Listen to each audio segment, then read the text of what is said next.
Okay. Are you okay? Yeah, the mic's alive.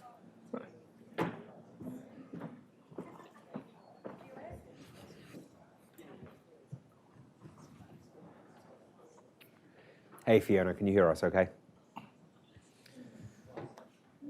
Yes, I can. It's nice to be with you, albeit remotely. Good to see you, Fiona. Good to see you too, Tong. Congratulations. No, thank you. Okay, let's kick off then. Well, good afternoon, everyone. Welcome to the Carnegie Endowment for International Peace. My name is James Acton. I'm co-director of the Nuclear Policy Program here. And it's a great pleasure to invite you to discussion for my colleague Tong Zhao's new report, Political Drivers of China's Changing Nuclear Policy. Just to set a couple of words of context, I believe we're currently going through the most intense period of change in thinking about nuclear weapons since the United States first developed a nuclear strategy in the late 1940s, 1950s. In the entire period since then, the United States has really focused on one nuclear adversary, initially the Soviet Union, and then Russia. And China was very much treated as a lesser included case. Where that is, China was in the US nuclear war plan at all, which for many years it wasn't. Now, all of a sudden, the United States is starting to think about the possibility of having two nuclear peers. And that is in large part driven by the expansion of China's nuclear arsenal. And so an important question that arises is, why is China expanding its nuclear arsenal? And what are the implications of that expansion for the security of the United States and its allies? My colleague Tong Zhao, who's now been with Carnegie for 10 years. 12 years, 10 years, I think is one of the foremost thinkers about China's nuclear program. Huge pleasure to call him a colleague, and I think also has some of the most trenchant and insightful, and to some extent counterintuitive thoughts about why China is doing what it's doing. And so Tong's latest report sets that out. I'm going to give Tong the chance in just a second to discuss his report. And then I'm going to invite two commentators on the report. First, we have in the room Bill Hennigan, who's a national security writer for the New York Times. Anybody who follows nuclear weapons over the last year, 2 years, can't but help have seen Bill's incredible work in the Times, where he produces these beautifully written, lavishly illustrated, exceptionally informative essays about all different aspects of nuclear policy, and Bill is really here on the forefront about explaining nuclear weapons and nuclear policy to a wider audience. And then joining us from the University of Pennsylvania, it's my pleasure to welcome Fiona Cunningham, also a non-resident scholar at Carnegie, I should say, and an assistant professor of political science at the University of Pennsylvania. Fiona's a fluent Chinese speaker, spent lots of time in China, did her PhD at MIT, and is right up there with Tong on my list of like the most informative and smartest thinkers about Chinese nuclear policy.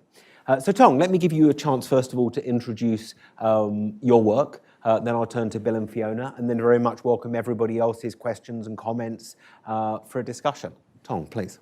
Well, thank you so much, James. Also, thank you, Bill, Fiona, for joining me, and thank you everyone here for coming.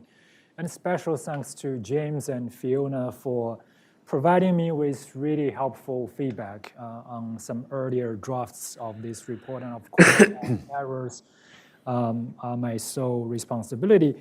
So just as James said, the first question this report tries to answer is, why is China building up its nuclear weapons after so many years of maintaining a small arsenal and a modest nuclear posture? I think it's still correct to say that China's concern about American missile defense, conventional precision strike weapons, including their impact on China's second strike capability, remain the most important technical level driver of China's long-standing nuclear modernization program. But I'm not sure these concerns can really explain the timing and the scope and the speed of the current nuclear buildup. And here, being in Washington, watching U.S. domestic debates, I'm a little worried that the U.S. discussion about China's nuclear threat is, there's a little too much mirror imaging. It is not really anchored in China's domestic discussion on these issues. So the report firstly traces the timeline of China's nuclear buildup since Xi Jinping, Chinese president, came to power in 2012, and it's clear that the buildup did not start only in the late 2010s. It actually started early on. After Xi came to power at the end of 2012, he already told the officials of the second artillery to develop a powerful, informatized strategic deterrent capability. And we have seen repeated and steady emphasis by Xi on the importance of enhancing that capability in following years. In 2015, the second artillery was upgraded to a full military service, renamed PLA Rocket Force. He gave another important speech in 2016, telling officials to expedite a strategic deterrent capability. And this continued in 2018. He inspected a naval facility. And it's early 2021 that for the first time that Xi publicly said China needs to accelerate the development of a high-level strategic deterrent capability. And that narrative was maintained in 2012 at the 20th Party Congress, and most recently in July in the third plenum of the 20th Party Congress, when the decision document said China needs to accelerate the development of strategic deterrent capabilities. And this timeline is consistent with the evolution of the Chinese political leadership's perception of the geopolitical environment facing China. Based on Xi's writings and speeches, it's clear that he's a structural realist, believing that China's increasing capability to narrow the power gap with the United States is was going to lead to increasing hostility from the US-led Western countries. So early on, he anticipated growing troubles at the strategic level between the two sides. And he believed that China needed to demonstrate strategic capability in order to compel the US and Western allies to respect China's core interests. And he pointed to the Russian example, saying, Russia did the right decision. Despite its economic challenges, Russia made sure to maintain a powerful nuclear force. And the later developments between China and the US-led Western countries, the relationship between the two sides indeed worsened very significantly. So it vindicated his previous anticipation of troubles, probably for reasons that different from he thought. But the fact is, by the early 2020s, Chinese leadership already developed a perception of existential threat from the US. And so this is consistent with Xi's instruction to strengthen nuclear deterrence and to accelerate this development in recent years.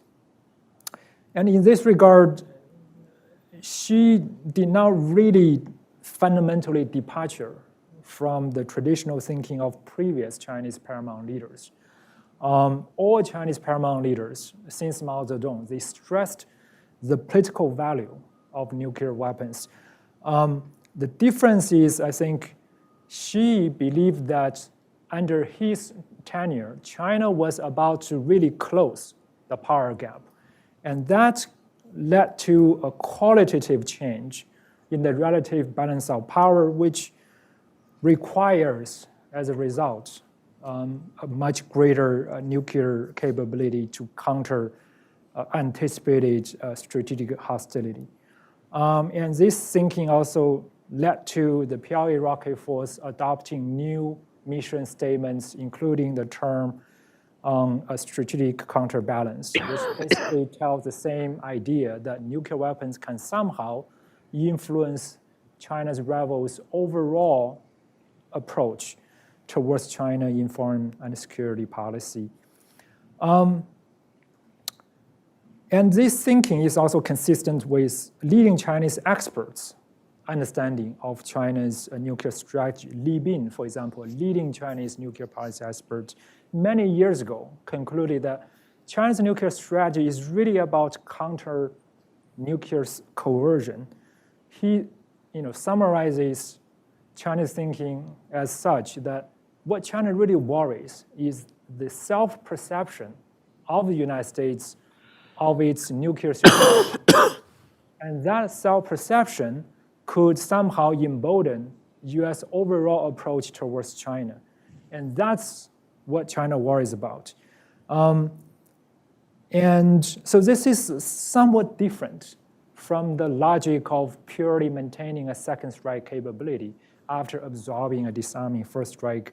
And to calculate the sufficiency of China's nuclear capability based on second strike capability perhaps is not the only way that how China sees its nuclear sufficiency issue. But the problem with the thinking of counter-nuclear coercion is the goal is abstract. The capability requirement to counter an abstract coercion, it's obscure and it's easily affected by arbitrary judgment. And indeed, at the same time as she stresses the importance of the political value of nuclear weapons, there are profound internal changes happening in China. She has further and significantly concentrated power internally under himself. He called for absolute loyalty from Chinese officials and general public. He discouraged experts from questioning the thinking and decisions of the central. As a result, the nuclear experts are increasingly marginalized from China's internal nuclear deliberation process. In many cases, even leading military Chinese experts on nuclear issues were not informed of the Chinese decision to expand. Leading military experts, by late 2010s, still claimed that the deterrence relationship with the United States was rather stable. So they didn't anticipate nuclear expansion, and even today, many of them are puzzled about the military rationale behind the decision. So the result of less internal checks and balances is, even though the logic that a bigger nuclear arsenal could somehow soften the overall approach of the United States towards China, that logic is never really scrutinized by the broader Chinese expert community. And the standard of nuclear sufficiency is never thoroughly debated within the broader expert community. The Chinese military and the defense industry, they were empowered by this top-down political mandate from the leadership. And they were more than happy to swiftly start the expansion program. The PLA rocket force, under greater pressure to demonstrate political loyalty, they came up with the slogan to win strategic victories, basically to show that they welcome Xi's repeated emphasis on preparing for war and increasing combat capability. But there is little evidence in Chinese internal discussions and writings that shows that the rocket force is actually drafting new nuclear doctrines that reflect the concept of nuclear warfighting. So there is likely an increasing disconnect between the political mandate for stronger nuclear capability and the indecision or even confusion at the operational level about readjusting the nuclear doctrine. So I think there are several implications for the findings. I think the international community, including the United States, we should consider the possibility that China's current nuclear decision making is actually more chaotic than generally thought. The possibility that China has yet adopted a more aggressive nuclear doctrine at the operational level also means how US reacts to China's nuclear expansion matters. It can and will shape future Chinese steps in this area. One important finding of this report is there are profound information and perception gaps at the societal level between the two sides. The two sides increasingly have fundamentally opposite understandings on basic facts, on interpretations of both historical and current affairs. And that gap affects everyone's thinking, including experts, general public, and even the leadership. And that, more than anything else, shapes China's overall threat perception towards the US. And yes, China has developed greater ambition on nuclear capability, but underlying this ambition is actually a heightened sense of insecurity. And in fact, it's the insecurity that convinces China that it has to build and demonstrate greater power. So insecurity and ambition are two sides of the same coin, but the former, the more important side, is usually not really understood here. And not to recognize that risks dismissing the real possibility that China will react to US countermeasures, probably in ways that would end up undermining the overall American nuclear deterrence. So I think that's something very important for US to consider in its thinking about how to react to Chinese nuclear expansion. And one important manifestation of the information and perception gaps is China's deep conviction in the defensive nature of its nuclear expansion and in the aggressiveness in American strategic goals.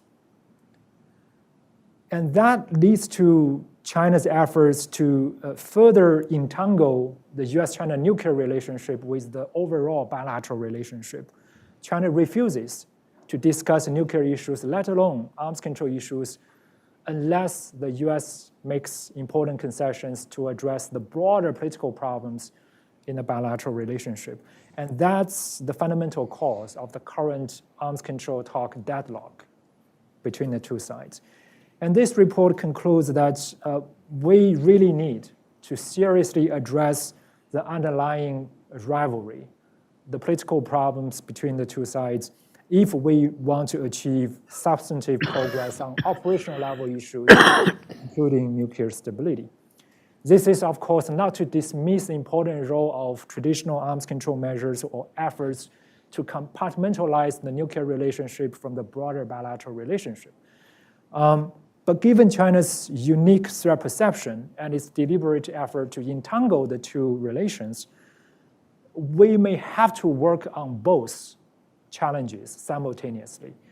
And this report offers a number of recommendations for addressing both, for addressing problems at both levels.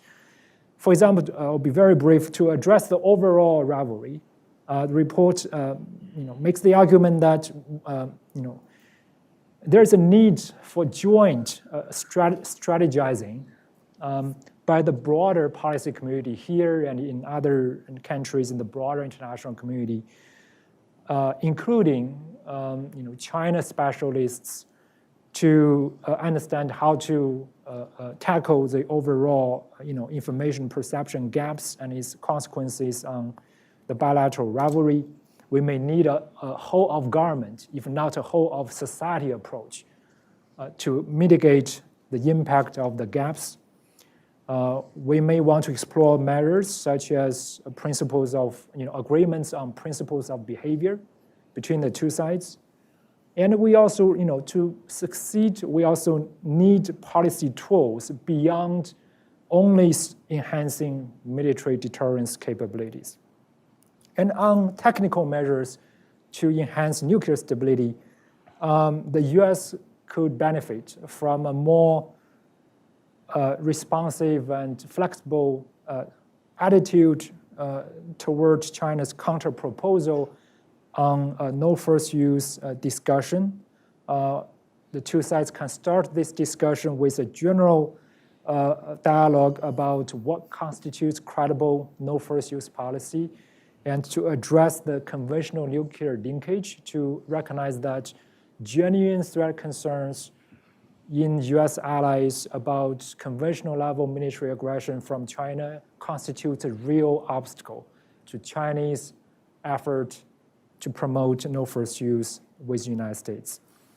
And for the nuclear policy community here, there's a heated debate today about how to deal with two nuclear peers. There's a general agreement to enhance US nuclear capability in the future. That would only make sense if China genuinely sees a capability gap in the US arsenal, both at the general level and the theater tactical level. And if there's a genuine Chinese interest in exploiting that capability gap. But if we really follow and study Chinese writing discussions, internal thinking, there is no evidence that China sees a capability gap and tries to exploit any such capability gap. And therefore, I think for the benefit of enhancing US deterrence, it might be helpful for US to consider the opportunity costs. The US has limited resources. It might be more effective to invest in conventional deterrence, allies defense, the integration between US and allies capabilities, rather than hastily embarking on nuclear expansion of its own. For Chinese decision makers, I think it's time to think about how to ensure the quality of China's own nuclear decision making. For example, I think China would benefit from more open internal space for debates and discussion among its own expert community, including to conduct China's own nuclear posture review study. I think those measures will enhance China's own security, will promote US-China bilateral nuclear stability, and will also contribute to international peace and security in general. Thank you so much. Tong, thank you.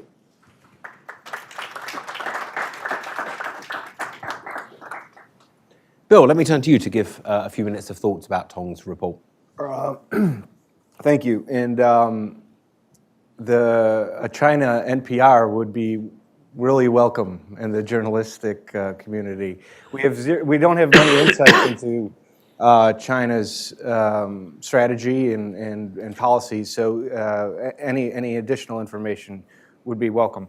I should also say that whenever I'm asked to do these things, I'm always on a panel with PhDs and people who speak Mandarin, and I don't have any of those things, so I'm a little out of my a little fish out of water here, but I'll do my best.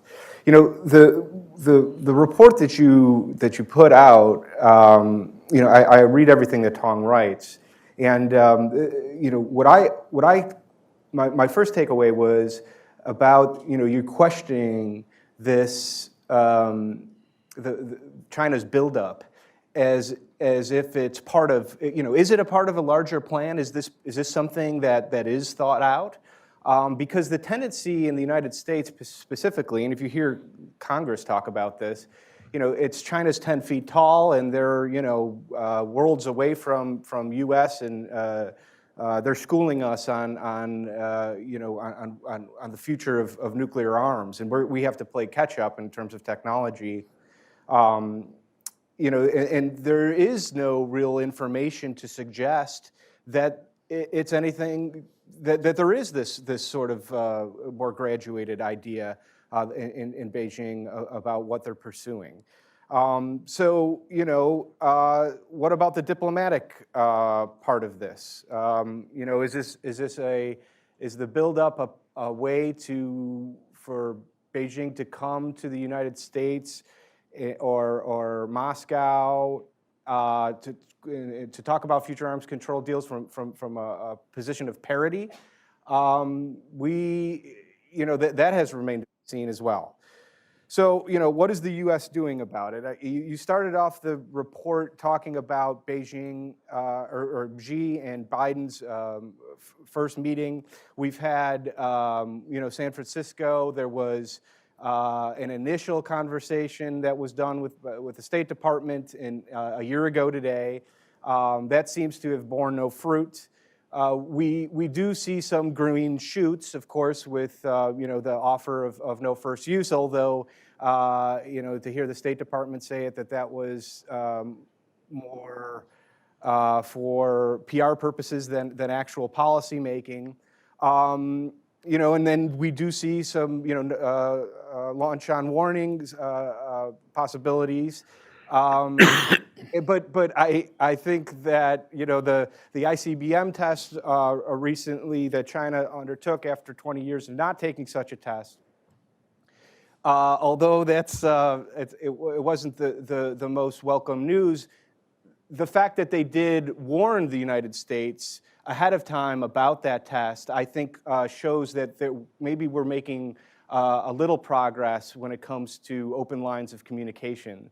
Having covered the Pentagon for as long as I have, the last decade has been this regression in terms of communicating with Chinese leadership about what's happening in the world. And this is all very worrisome, of course, because we've played this movie before. We've seen it during the first Cold War, and bad things happen when you're not in communication. So the fact that we have seen some progress, I'm a paid pessimist, but I am optimistic in this regard. So the United States too. I think there's something positive about this. When the Trump administration withdrew from INF, it was essentially a dead document anyway, considering that Russia had developed and fielded their own INF busting missile. But the talk at the time was that the United States was going to ring the Indo-Pacific with INF busting missiles. We haven't seen that sort of. That might change under a Trump administration. Remains to be seen. But I take it to be a positive development that we haven't seen the sort of that sort of push in the proliferation in the region in a way that could potentially be destabilizing.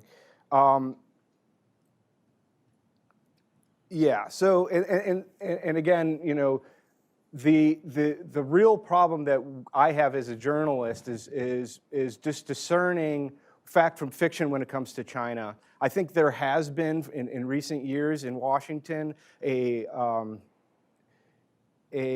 real threat inflation when it comes to China, and everything, China looms behind every tree. But the fact of the matter is that the buildup raises real questions about U.S. policy going forward, and it's pretty hard for me to see going forward how the U.S. Does not change its manpower behind it, and its arsenal will have to be reshaped.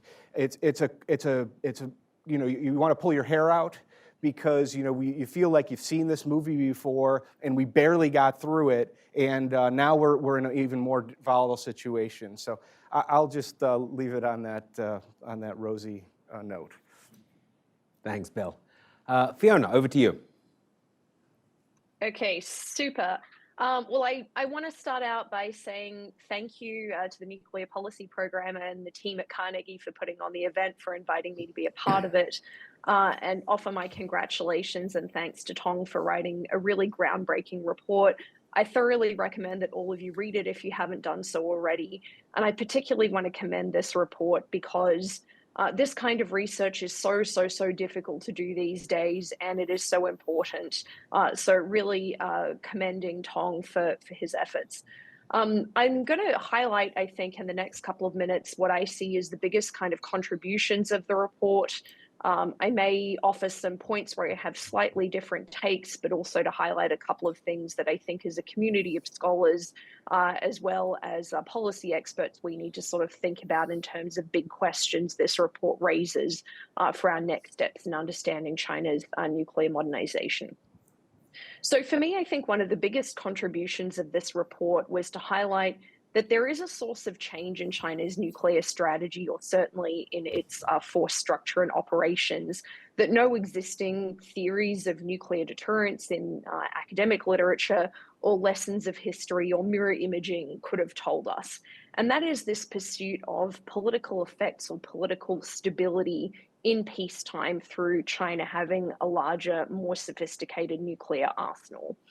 So Tong points out that China's leaders see a stronger nuclear deterrent as a way to force the US to accept China's rise in both military as well as in some non-military areas, and as a way of assuring the Communist Party of China's continuing one-party rule. And I note that this isn't the kind of standard regime security argument that one often hears, which posits that if there's a conventional conflict, it's going badly, then authoritarian leaders may be tempted to threaten nuclear weapons use as a way of turning around the conflict and therefore staving off some kind of popular uprising or coup. Tong posits rather that China is really looking at seeking this political leverage and stability in non-military areas and in peacetime as a way of kind of stabilizing the broader US-China relationship. I really appreciate that Tong has not been too quick to criticize this approach as being bizarre and illogical, although I think he certainly highlights some of its drawbacks and pitfalls. And I think, like some of the research I've done on China's approach to non-nuclear strategic deterrence, to me it is really an experiment that may or may not work in China seeking its foreign policy goals. But it does suggest, I think, that more research is needed to understand why nuclear weapons were taken from kind of outside of the portfolio of capabilities China thought it needed to develop to establish its rise and power position in international affairs, to bringing nuclear weapons into that set of capabilities that China believes really shore up its international position. A second, I think, really major contribution of the report that I want to highlight is that Tong offers us some insights into the domestic configurations of power in China. So who has influence over nuclear weapons decision making? And here in particular, I think he highlights that the influence of China's nuclear scientists and its arms control experts have declined, and that of the military, the PLA, has increased. And I think that this is important for two reasons. First is that while the views and beliefs of China's paramount leaders has throughout history been the single most important determinant of continuity or change in its nuclear strategy, it still falls to the military, to the defense industry, to the nuclear weapons labs, to the diplomats to then translate broad directives from the leadership level into the kind of concrete acquisitions and military operations that China is carrying out. So bureaucratic actors have agency in how these decisions from the top leadership are implemented. And the other, I think, key reason why the domestic configuration is so important is because it demonstrates that who has influence over nuclear decision-making in China isn't fixed. So for a long time, the PLA did not have as much influence as the nuclear weapons labs, but that appears to have changed a little bit in recent years, which suggests that it could change back in future years with similar degrees of kind of instability and change in the nature of China's nuclear forces going forward. So I'll point out just quickly a couple of differences or questions that lingered for me from Tong's analysis. And I offer these very much with respect and humility, knowing how incredibly difficult it is to answer these questions. The first is that I wonder whether certain junctures were more important than others for China's decision to build up its nuclear forces. So Tong in his remarks pointed to sort of 2012, Xi takes office, 2016 after the PLA rocket forces established, 2021 this decision to accelerate as kind of key cut points. The report, I think, suggests this gradual slide into a changing role of China's nuclear forces. But I also wonder whether there may have been more of a step change just before 2019 than the report might suggest.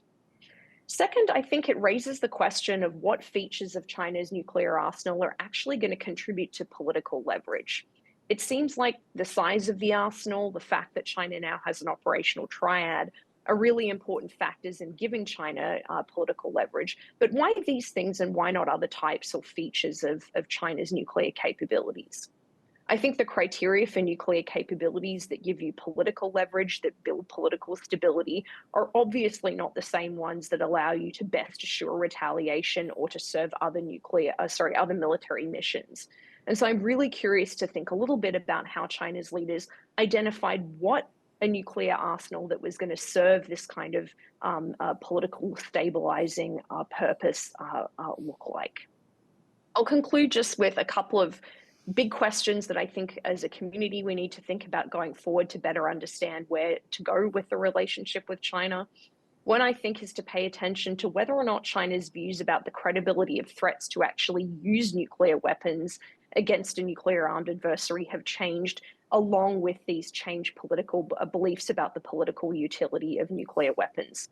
Some of my research demonstrates that this beliefs among China's top military and civilian leaders about, a sort of skepticism that nuclear threats would be credible against a nuclear armed adversary, could retaliate, and that was a major constraint on China's decisions to not pursue a first use nuclear strategy in the past couple of decades. So is it still the same, or are we looking at some changes in that area too?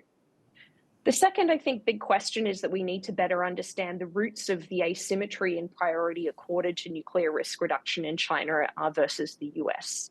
Is China just less afraid of a nuclear war than the US? Or is its reluctance to engage in nuclear risk reduction more about a priority of a fear of regime change over nuclear war?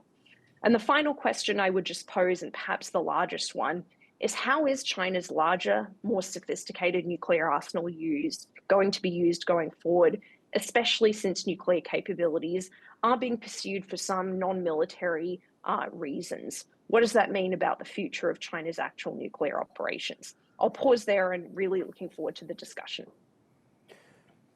Thanks so much, Fiona. I'm going to engage Tong, Bill, and Fiona in some discussion for about 10 minutes or so. And then I'll throw open to the floor for questions. So, as we're having this discussion, I very much encourage you to think up your own questions. I want to kind of pick up to start with Tong on a question that Fiona raised and kind of put my own spin on that a bit, which is, one feature we've seen in China's nuclear arsenal is just an overall growth in numbers. We've also seen a growth in the number of systems as well. We have the silos. We have 2 new generations of ballistic missile submarines. We have the renuclearization of the PLA Air Force, both the new H-5 bomber and then the new variant of the existing bomber, and then new stealth bombers as well. A bunch of new regional systems for road mobile systems for regional nuclear use. And then there's all of these, there's various experimental programs we've had hinted at by the US government, including nuclear power delivery systems, and of course the fractional orbital bombardment system. So we're not just seeing an overall growth in numbers, we're seeing lots of different capabilities being developed by China. So To what extent do you think these different capabilities are about calculations of political leverage? This is kind of getting onto the question that Fiona asked about whether, different features of these systems provide China with political leverage. To what extent is different systems about forced survivability? To what extent are these systems about competition between different parts of the Chinese military-industrial bureaucracy? To what extent do they have a completely different driver from those that I haven't already named? So talk to us not just about the overall size, but about the drivers you see behind the diversity of delivery systems and technologies and capabilities we're seeing in China. Indeed, thank you all for comments and questions. But to answer James' last question, yes, we see China diversifying its nuclear arsenal. Used to criticize U.S. and Russia policy of possessing nuclear triad capability, but now it is developing its own nuclear triad. And some of these capabilities are really being developed in, with no clear sense of urgency, right? The airborne nuclear systems, China is just following the natural pace of technological advancement, giving me the sense that this is not about addressing a pressing and specific military threat. This is about China has the resources, and China believes it is beneficial somehow in having a larger arsenal, more diversified arsenal, being able to follow the example of the leading nuclear powers, US and Russia, and possessing the same capabilities that they have. The fact that China is also working on new postures, China is building early warning technology. The military is talking about the potential benefit of having the capability to launch under attack or launch on warning. And the fact that they draw inspiration from the US and Russia launch on warning capabilities further demonstrates that they just feel this is something that major powers need to have. And I think some of the specific capabilities appear to be more closely connected to clearly defined military goals. One example is the theater range nuclear weapon systems that James mentioned. As early as the 1980s, the Chinese military strategists have identified a capability gap in China's nuclear arsenal. China only had, vis-a-vis the United States, China only had intercontinental range nuclear weapon systems, and China's doctrine is massive retaliation. The capability and that doctrine could effectively deter a massive US nuclear attack against Chinese homeland, but they recognized early on that it wouldn't effectively deter a limited US nuclear use at the theater, at the regional level, because China didn't have the capability to respond in kind to a theater level limited nuclear attack against military targets. So I think the theater range capabilities that China has recently enhanced, including very precise missile systems, DF-21, DF-26, those play a very important role in addressing that specific capability gap. And as China thinks the US is now moving on to embracing limited nuclear warfare, China believes the US is deliberately lowering the threshold of nuclear use by emphasizing low-yield tactical nuclear weapon systems. China develops a more acute threat perception about US being the first to cross the nuclear threshold in a future regional war.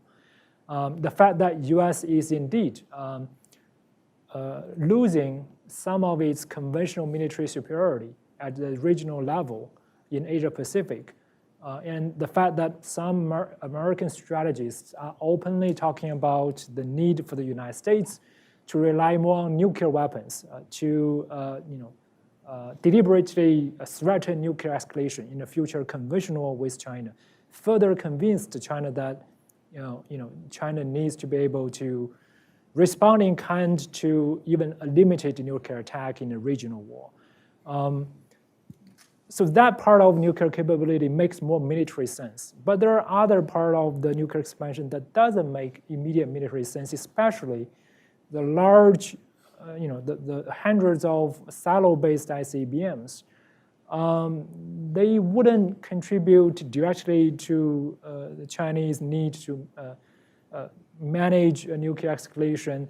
And there is no expressed Chinese concern beforehand about all-out or a comprehensive disarming nuclear attack from the United States. But silo-based ICBMs, especially hundreds of them, the best threat that they can counter is a large-scale nuclear, first strike. But I just don't see, Chinese experts, believing there was an acute threat in that regard. So I think those, there is less close connection there.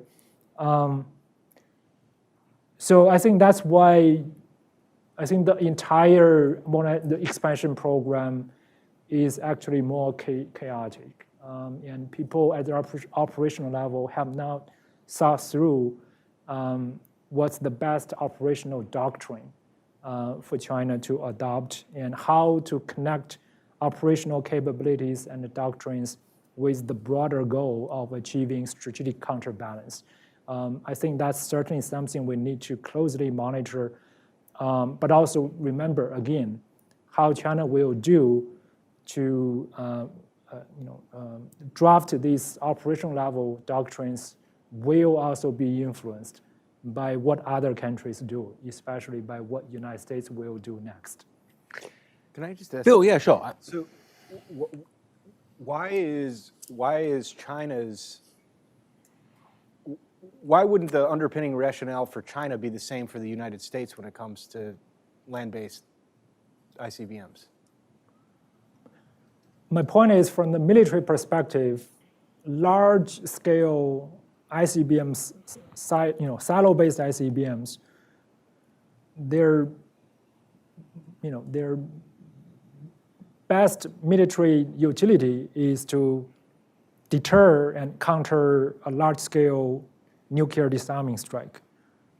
But again, but I don't see, that being China's top military level concern. So I think there's a disconnect there. Fiona, I should have warned I was going to come back to you on this issue, because I'm also interested in your take on this. I mean, you're somebody who I think it's fair to say in your writings has generally emphasized the importance of maintaining survivability as a driver of Chinese nuclear posture. So, Tong has argued that Chinese regional missiles do fill a capability gap that China has articulated, but other capabilities don't fill such a clearly defined capability gap. Can I ask whether you agree with that assessment? So I think if I were to run through all the different aspects of China's nuclear modernization, and I usually class them into size, diversity, readiness, and I'm going to forget what my last feature usually is, but there's the sort of key features. Size, diversity, readiness. Range? Okay, I'll come up with the other one. Range, yes. But if one looks at all of those pieces together, you can make an argument that all of them, perhaps with one exception, go towards improving the ability of China to retaliate for a disarming first strike or for a first strike of some description. But many of those same capabilities also enhance China's ability to engage in nuclear first strikes as well. They're not sort of one or the other. So looking at the capabilities themselves, in my estimation, I think doesn't necessarily tell you a huge amount about what's driving China's nuclear modernization, which is why I think that Tong's analysis and report is so important. The only piece that I see is not necessarily being able to serve a survivability mission. Even with the silos, you can the scenario that Tong described is perhaps unlikely of a large-scale disarming first strike, but it's not entirely impossible in the PRC set of scenarios that it could perceivably worry about. But the one piece that to me doesn't really fit into a survivability framework is thinking about the increasing accuracy of the ICBM range force. So in particular, the DF-41 intercontinental range ballistic missile with road, rail, and silo-based basing modes is China's most accurate ICBM to date. And accurate ICBMs don't necessarily help you do the things that accurate theater range systems could do in terms of limiting collateral damage and really ensuring that there are some incentives for an adversary to maintain restraint in their decisions to retaliate for any limited nuclear weapons use. So I can tell myself a story how all of the capabilities can assist survivability with things like in the theater range, not particularly survivable bombers, still provide diversity in the arsenal. And if you're worried about threats to, for example, the land-based system, then having air-based platforms may assist you in that way. But I think to me, the big question lies in one that's laid out early in Tong's report, which is that we don't see a step change, I think, in concerns about threats to China's nuclear arsenal survivability that is commensurate with the increase in size, diversity, readiness, range, et cetera, of its nuclear forces. So you can tell a survivability story, but what you cannot tell is why the requirements for meeting that survivability requirement have jumped so significantly in the past couple of years. And I think this question of political leverage can actually help us to understand that perhaps China's nuclear arsenal modernization is not a monocausal thing. There are, as Tong stated, some things that are really have a clear military rationale and fill these gaps for a survivable arsenal. And there are other pieces that seem to imply that there are other types of rationales, strategic or non-strategic, going on and driving China's decision-making. I also just want to add one tidbit to the end, of which I forgot to include in my initial remarks, is that it's timely to have this discussion because I believe today is also the 60th anniversary of China's first nuclear test. So I didn't want to end the session without noting that. I want to come to, and thank you for that, Fiona. I actually completely missed that myself. I want to come to Tong. You should have said you planned it that way. I planned it this way. I wanted to come to Tong and Bill for a speed round, just to ask you one question each with 1 minute. Tong, very briefly, if I were a nuclear hawk, which, those who've read my writing know I'm not, but if I were a nuclear hawk, what I would say to you is, if China believes that more nuclear weapons will give it more leverage, we have to respond to China in that same power politics mindset and build enough nuclear weapons that it will convince China not to compete with us. How would you respond to that? Because that's a very different policy prescription from the one that you're advocating. Again, if I can just encourage you to keep it as brief as possible. And the reason China thinks it has to, demonstrate power is exactly because it believes that's the American mindset. The U.S. only respects power, so China has to, use the American logic to convince the U.S. So they are both, working on their own interpretation of the other's belief system, which is very, can lead to a negative, action-reaction dynamic. But more importantly, sure, if the U.S. has unlimited resources, it has 100% guarantee it can outcompete China in the long run. Yeah, it can ignore how China interprets U.S. countermeasures and react to those countermeasures. But the fact is, we just cannot, write off China so easily. The system, despite, I personally believe, a closed system, a highly concentrated power system has inherent problems. It might undermine its long-term competitiveness.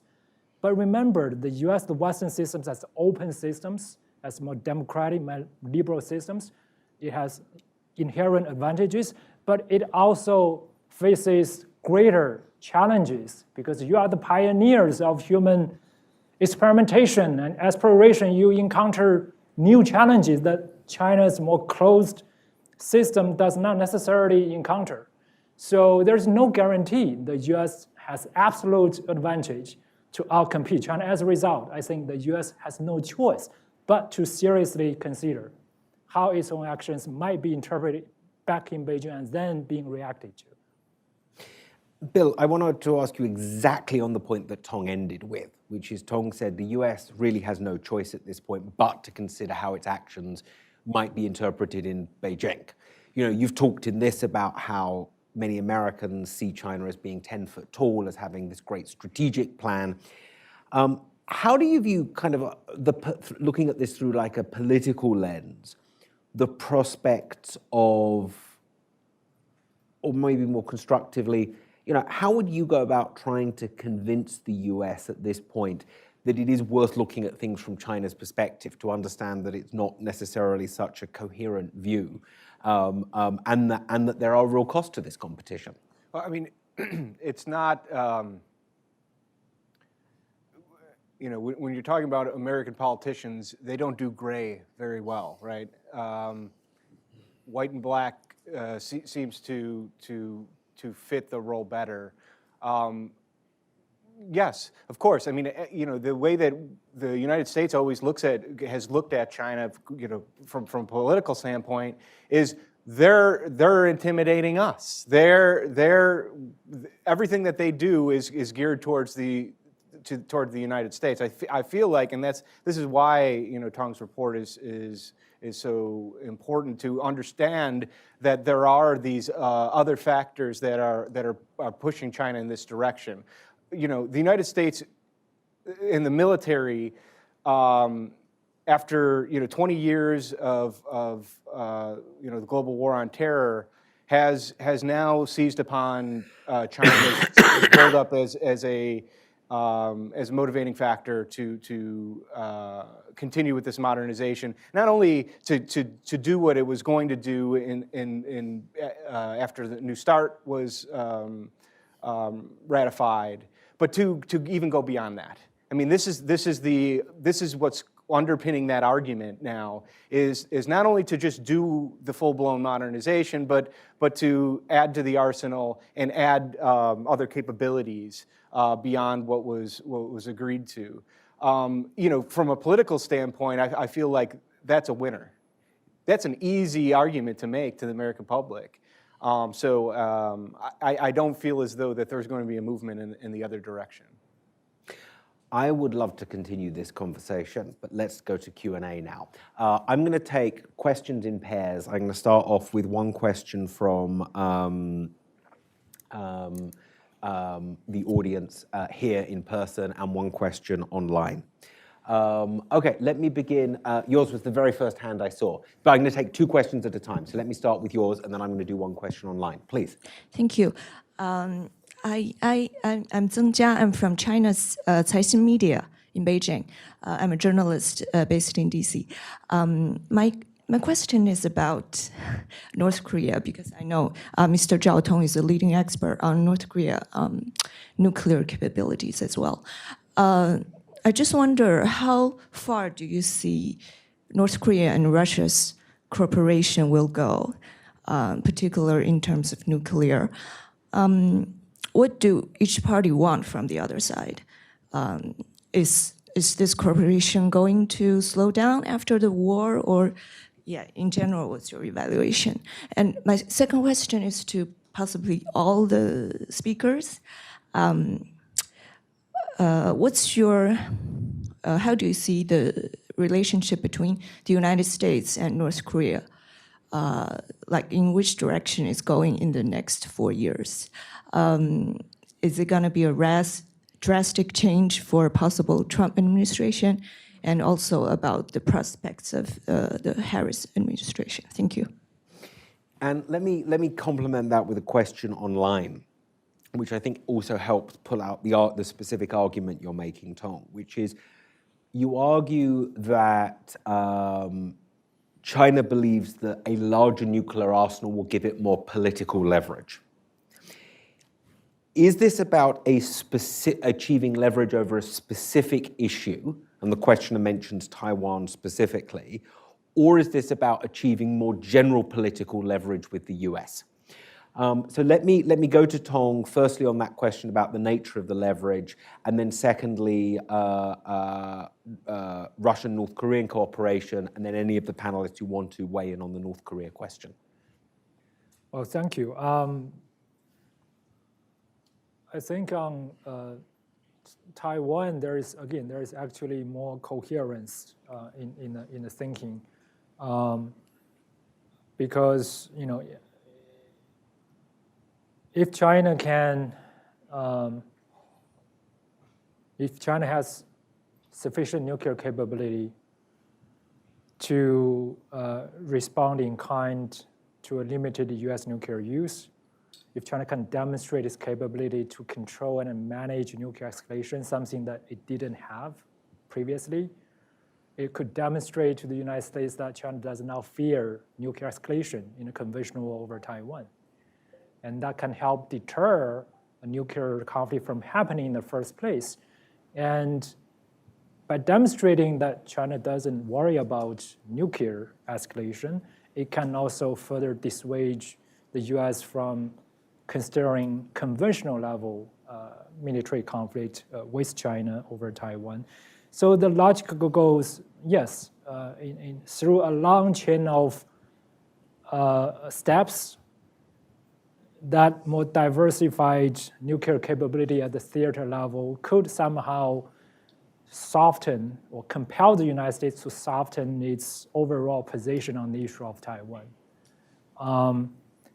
But the overall political logic of nuclear weapons that a bigger arsenal, a more powerful nuclear arsenal could soften US policies on economic issues. It would make US less dare to impose strict and sweeping export control policies on China, be less willing to strangle China's economic development, less willing to provoke a so-called economic war, would soften US positions on South China Sea, would discourage US from adopting a more aggressive overall military posture in the region. The logic under those speculations is now clear. So overall, I think that logic, again, you see the leadership and experts expressing that belief very frequently in China, but rarely did they explain that underlying logic chain. So I think that's why the thinking is actually more disorganized than we thought. And on the North Korea-Russia issue, I don't know, to what extent they might cooperate on nuclear in nuclear areas, but I know that China does not feel comfortable about it. In fact, at the strategic level, I think we may have a hope that China might actually play the role of the Soviet Union during the Cold War. Being the second power in the international system, almost equal to the United States, China would increasingly resemble the behavior of the Soviet Union, especially starting from Khrushchev era. That China started to understand the stakes of avoiding major conflicts.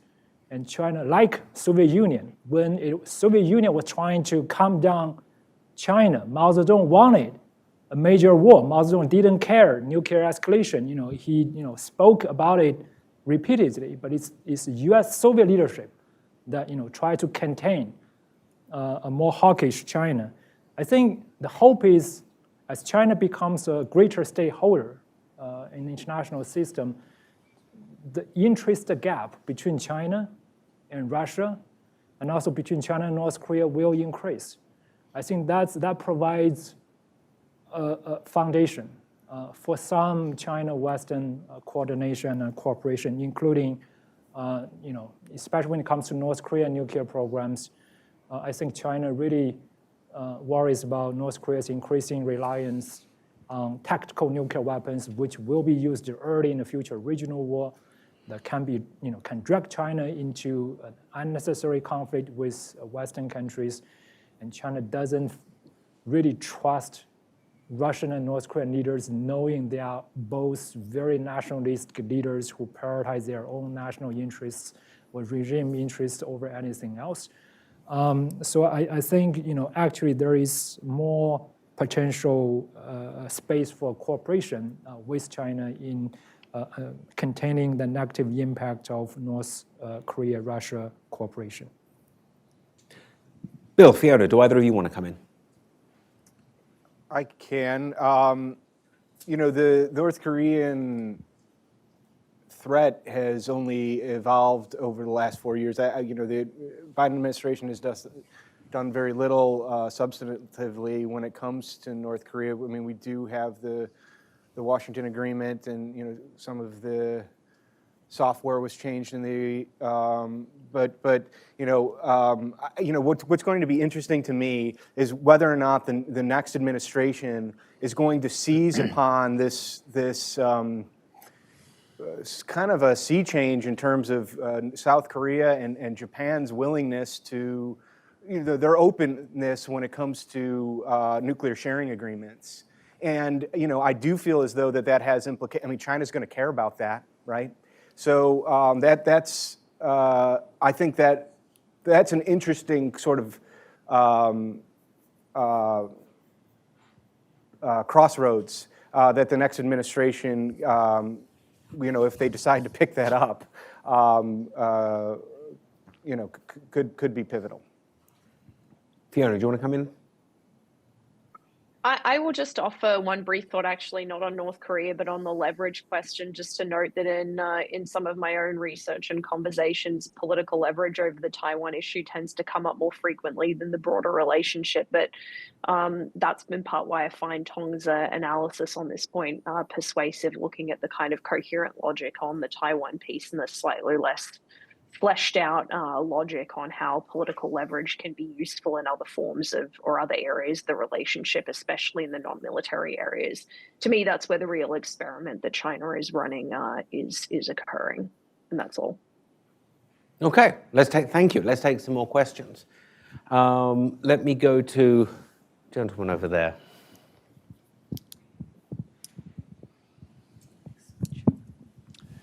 Hi, I'm Todd Sexer from the University of Virginia. Tong, congratulations on the report. I wanted to pick up on the theme of what Chinese leaders believe it takes to deter the United States.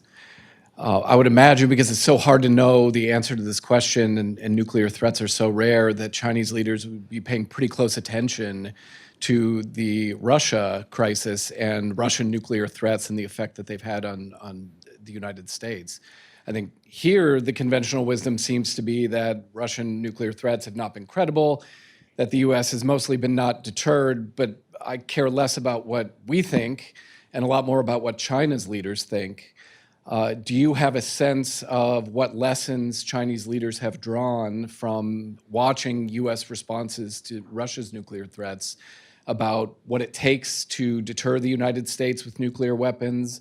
What kinds of capabilities are effective, what kinds of threats are more or less credible, and how that might be informing their deterrence policy. And also, Tong, let me, doesn't pick so much up on Todd's question, but on the previous round of questionings, question from online, which is, to what extent do you think China now believes that a limited nuclear war is controllable?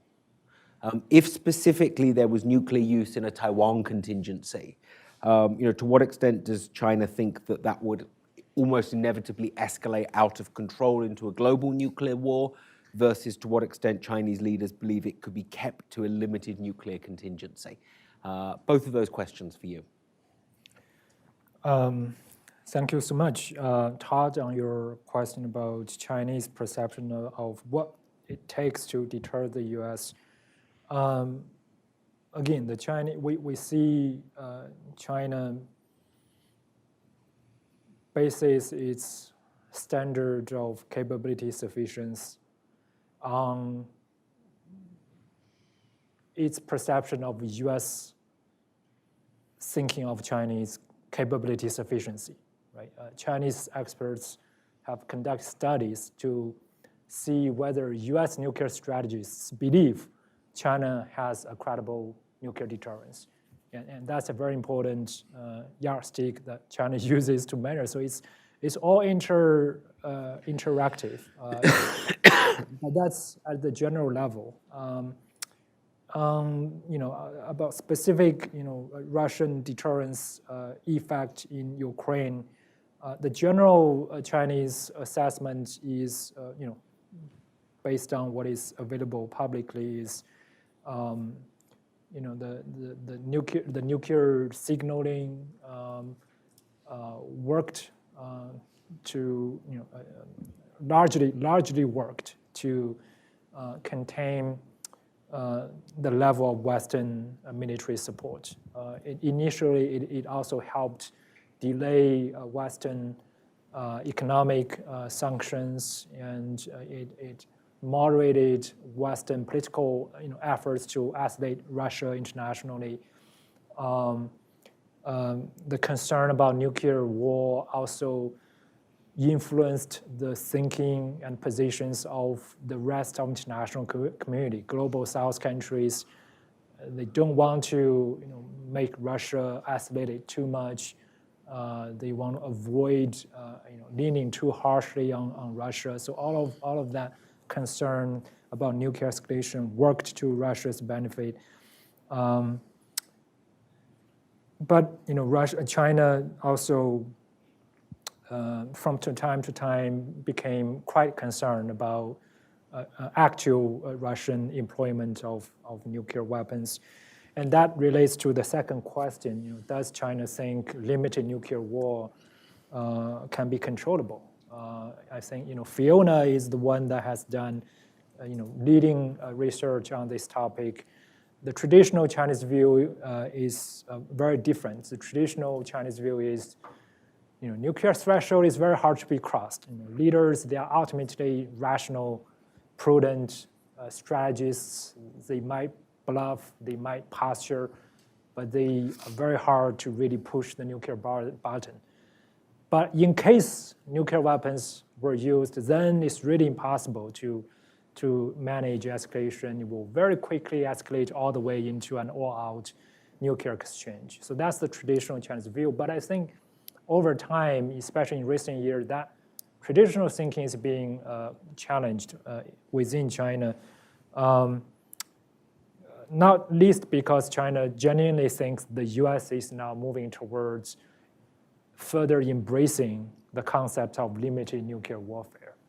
I mentioned some of these US policy measures that led to that Chinese conclusion. And as a result, I think the military, the PLA, believe that if China can possess the capability to react in proportion or to retaliate in kind at different levels of nuclear war, that could enhance China's capability to manage nuclear escalation, which then could contribute to deterring nuclear first use.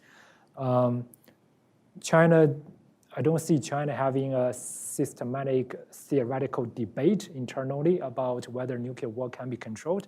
They believe they are faced with an increasing real threat of limited nuclear use, and they think they have convinced themselves that by developing certain capabilities, they can, reduce that threat. It's driven by a very practical, a perceived need for practical necessity. I'm going to take 2 more questions from the room, and then I want to give our panelists warning that I'm going to come back to you for one last thought from each of you. And the specific question that I'm going to ask our panelists before I come to the room is, you may have noticed there's an election going on at the moment. It's kind of been vaguely covered by the media. Imagine you had 1 minute in the Oval Office with the new president, whoever that is, 1 minute. and you could literally give them 1 minute's worth of advice about dealing with the US-China nuclear relationship, I want to end by asking our three panelists what 1 minute's worth of advice you would give the new president. Let me take two more questions from the room. Let me go there and at the back over there. Yes, ma'am, to start with. Yeah. Thank you. Hi, I'm Celia McDowell. Thank you guys so much. There's been a lot of conversation about a Chinese grand strategy, and it sounds like the report is encouraging us to sort of think of the Chinese nuclear strategy as reactive of an internally felt sense of strategic insecurity. How much do you think we can apply that same line of thinking to a Chinese grand strategy? Thank you. And then gentleman at the very back, Anna. Yeah, thanks. I'm Chris Andrews from the National Defense University's Center for the Study of WMD. Tom, congratulations on yet another excellent and very important publication. I want to pull on a thread that Fiona started and James continued about the degree to which different components and capabilities in China's nuclear arsenal add to the political leverage that China is seeking over the U.S., specifically with dual capability in mind.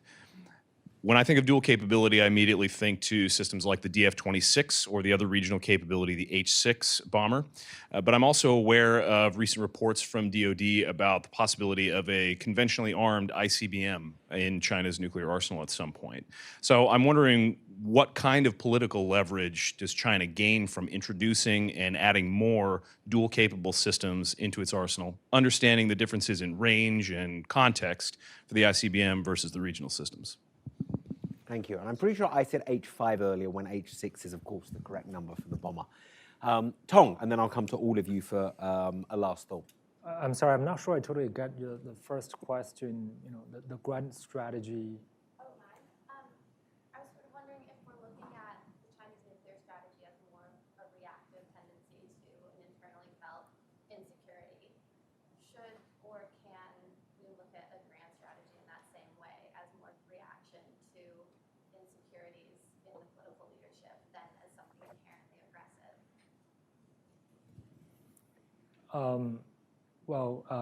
Thank you. I do think U.S. and the rest of the international community should better recognize the Chinese self-perception of a reactive capability development, and that can better help U.S. to predict how China might perceive and react to U.S. countermeasures. And also, the best hope in promoting a stable U.S.-China nuclear relationship in the future is to encourage Chinese recognition of how its own behaviors and capabilities might generate genuine threat perceptions in other countries. Other countries might also be reacting to China's own behavior, and that part is really lacking right now. So for U.S. policy, how to encourage internal discussion, debate would be very useful to encourage reflective thinking in China, and this can be best achieved through substantive expert level discussion. The dual capability question, I think China started the dual capable missile system, DF-26, etc., without much regard to its deterrence effect. It was more a result of convenience, right? It saves costs, it's logistically easier to manage, it provides military flexibility. But after Western countries pay more attention to these dual capable systems, Chinese strategies start to recognize there might be some deterrence benefit. It might, that risk of inadvertent escalation might actually help deter U.S. Deliberate attack using conventional weapons against conventional, missile systems. China's reported interest in conventional ICBMs may be a different story. It might be, a result of Chinese worry that it doesn't have a symmetric way to retaliate to American conventional strike on Chinese homeland. U.S. can use theater range systems to conduct such a conventional attack on Chinese homeland, but China doesn't have, because of geographical reality. So maybe that's an important motivation of conventional ICBMs. But we do see Chinese experts having genuine misunderstandings about U.S. capability development. Many of them argue the U.S. has been working on conventional ICBMs. I think that misunderstanding might have also filled into the Chinese interest in its own conventional ICBM. Okay, right, so to conclude, let me go in reverse order and ask each of the three of our panelists, starting with Fiona. Again, if you had 1 minute in the Oval Office to give the new president advice specifically about the US-China relationship, nuclear relationship, Fiona, what would your advice be? Am I being timed? Okay. I mean, 1 minute in a general sense. Three points. The first is in the US's own response to China's nuclear buildup. I would counsel a president to think very carefully about the trade-offs between resources for conventional and nuclear modernization, because in my assessment, conventional capabilities are much more effective for deterring Chinese conventional attacks in the region and for reassuring allies in the region. The second thing I would counsel is that a US president should take advantage of any period of political stability with China to talk at the bilateral level, but to not expect to always have that channel available, and when it isn't, engage on the expert level and engage in multilateral fora if you still need to try and find ways to talk to China. And my third point is that with all of the discussion of arms racing and deliberate nuclear weapons use, do not forget the risk of inadvertent nuclear escalation and the opportunities to work through other channels like space security, cybersecurity, and on the conventional level to get at nuclear stability in that way. Thank you, Fiona. Many academics, if I asked for 1 minute of points, would give me 3 points, but very few of them could fit 3 points in a minute. So I appreciate the exemplary timing there. Bill. Well, I've written untold thousands of words on this, so it's all at the brink, next president. But yeah, I mean, I think that which is one of the essays that we wrote about was this issue of no first use, and I feel like Fiona does that. The conversation on space security, these are little windows that the United States can use to have, and Tong talks about this eloquently in his work. These conversations can lead in all different directions to find common ground about establishing some of those checks and balances that we need to keep everyone safe. The conversation about no first use can lead to just finding out more about where China's policy actually, questions that we don't have answered here in the United States. I feel with the space, again, with China's space-based assets proliferating, and their reliance on space is a critical backbone for their own modern economy. Here again, we have an opportunity to start a conversation that could lead to something more meaningful in the years ahead. And Tong, I'll give you the last word. I think I will team up with Bill to make the case on no first use. I will tell the next president that to react more positively to the Chinese counter-proposal of no first use discussion could be the best dialogue opener for substantive bilateral nuclear discussion.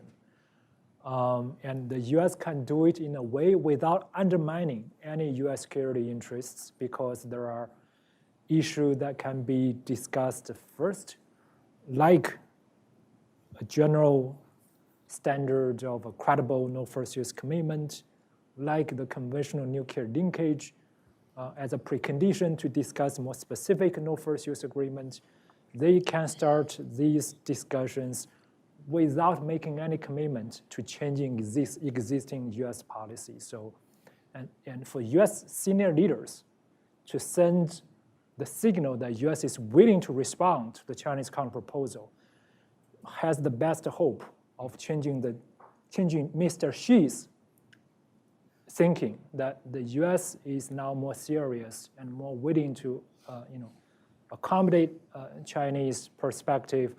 And if he gives a support and blessing, that can really open up operational level exchanges and dialogues on nuclear issues.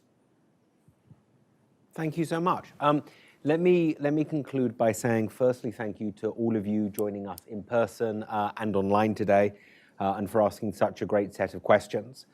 Let me encourage everyone to take a full read of Tong's report, which, as I think this discussion has made clear, is an exceptionally rich and well-argued, trenchant report. For those who haven't picked up a hard copy, there's hard copies outside. And as always with Carnegie products, you can download the whole thing free of charge online. We in Carnegie's nuclear policy program very much intend to remain on the forefront of these issues. And with that, let me just finally thank Fiona, Bill, and in particular Tong. So join me in thanking them.